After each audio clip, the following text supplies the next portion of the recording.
आप सभी ने महाभारत की कथा तो सुनी ही होगी। महाभारत की कथा में एक समय ऐसा आता है जब अर्जुन को एक बार एक नियम तोड़ने के कारण अकेले ही 12 वर्ष वनवास जाना पड़ता है। आइए जानते हैं आखिर क्या था वो नियम और ऐसा क्या कारण रहा जिसके चलते अर्जुन को वो नियम तोड़ना पड़ा। आज की इस वीडियो में हम इसी कथा के बारे में जानेंगे। नमस्ते मित्रों, स्वागत है आपका हमारे इस चैनल हिंदू माइथोलॉजी में। महाभारत में वर्णित कथा के अनुसार अज्ञातवास के दौरान पांडवों का विवाह द्रौपदी से हो जाता है। अज्ञातवास समाप्त होने के बाद वो सब वापस इंद्रप्रस्थ लौट आते हैं। इंद्रप्रस्थ में राज्य पाकर धर्मराज युधिष्ठिर अपने भाइयों और द्रौपदी के साथ सुखपूर्वक रहने लगते हैं। एक दिन सभी पांडव राज्य सभा में उपस्थित थे। तभी नारद मुनि वहां पहुंचे। पांडवों ने नारद मुनि का आदर सत्कार किया। वहां द्रौपदी भी आई और नारद मुनि का आशीर्वाद लेकर चली गई। द्रौपदी के जाने के पश्चात नारद ने पांडवों से कहा कि पांडवों, आप 5 भाइयों के बीच द्रौपदी मात्र एक पत्नी है, इसलिए तुम लोगों को एक ऐसा नियम बना लेना चाहिए ताकि आपस में कोई झगड़ा ना हो, क्योंकि एक स्त्री को लेकर भाइयों में झगड़ा मौत का कारण बन सकता है। ऐसा कहकर नारद मुनि ने उन्हें एक कथा सुनाई। प्राचीन समय की बात है। सुंद और उपसुंद नामक 2 असुर भाई थे। दोनों के बारे में ऐसा कहा जाता है, दोनों 2 जिस्म एक जान थे। उन्होंने त्रिलोक जीतने की इच्छा से विधि पूर्वक दीक्षा ग्रहण करके तपस्या प्रारंभ की।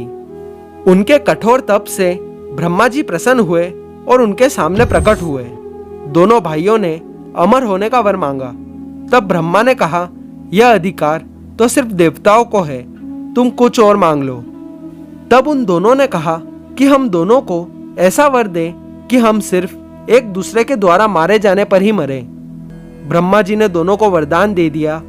दोनों भाइयों ने वरदान पाने के बाद तीनों लोकों में कोहराम मचा दिया। सभी देवता परेशान होकर ब्रह्मा की शरण में गए।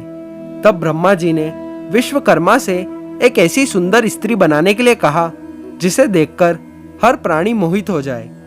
उसके बाद एक दिन दोनों भाई एक पर्वत पर आराम कर रहे थे। तभी वहां तिलोत्मा विश्वकर्मा की सुंदर रचना कनेर के फूल तोड़ने लगी। दोनों भाई उस पर मोहित हो गए। दोनों भाइयों में उस स्त्री के कारण भयंकर युद्ध हुआ और सुंद और उपसुंद दोनों भाई एक दूसरे के कारण मारे गए।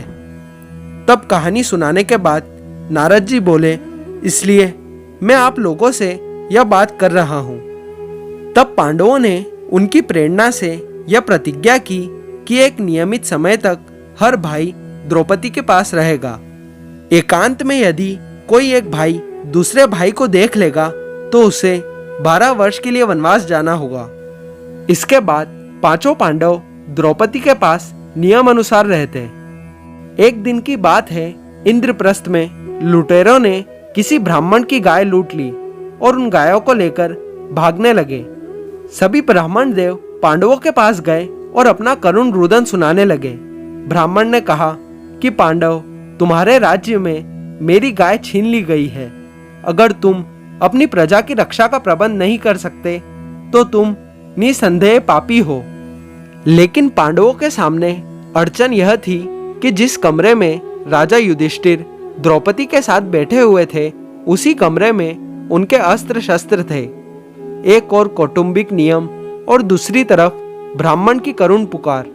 तब अर्जुन ने प्रण किया कि मुझे इस ब्राह्मण की रक्षा करनी है, चाहे फिर मुझे इसका प्रायश्चित क्यों ना करना पड़े। उसके बाद अर्जुन राजा युधिष्ठिर के घर में निसंकोच चले गए। राजा से अनुमति लेकर धनुष उठाया और आकर ब्राह्मण से बोले, ब्राह्मण देवता, थोड़ी देर रुकिए, मैं अभी आपकी गायों को आपको लौटा देता हूं। अर्जुन ने बाणों की बौछार से लुटेरों को मारकर गाय ब्राह्मण को सौंप दी। उसके बाद अर्जुन ने आकर युधिष्ठिर से कहा, मैंने एकांत गृह में आकर अपनी प्रतिज्ञा तोड़ दी, इसलिए मुझे वनवास पर जाने की आज्ञा दे। युधिष्ठिर ने कहा, तुम मुझसे छोटे हो और छोटे भाई यदि अपनी स्त्री के साथ एकांत में बैठा हो तो बड़े भाई के द्वारा उनका एकांत भंग करना अपराध है, लेकिन जब छोटा भाई यदि बड़े भाई का एकांत भंग करे तो वह क्षमा पात्र होता है। लेकिन अर्जुन ने कहा, आप ही कहते हैं धर्म पालन में बहानेबाजी नहीं करनी चाहिए। इसके बाद अर्जुन ने वनवास की दीक्षा ली और वनवास को चल पड़े। तो इस प्रकार एक नियम तोड़ने के कारण अर्जुन को अकेले ही 12 वर्ष के वनवास पर जाना पड़ता है। आपको ये कथा कैसी लगी कमेंट सेक्शन में ज़रूर बताएं, और अगर ये वीडियो पसंद आई हो तो इसे लाइक करें और हमारे चैनल को सब्सक्राइब करें।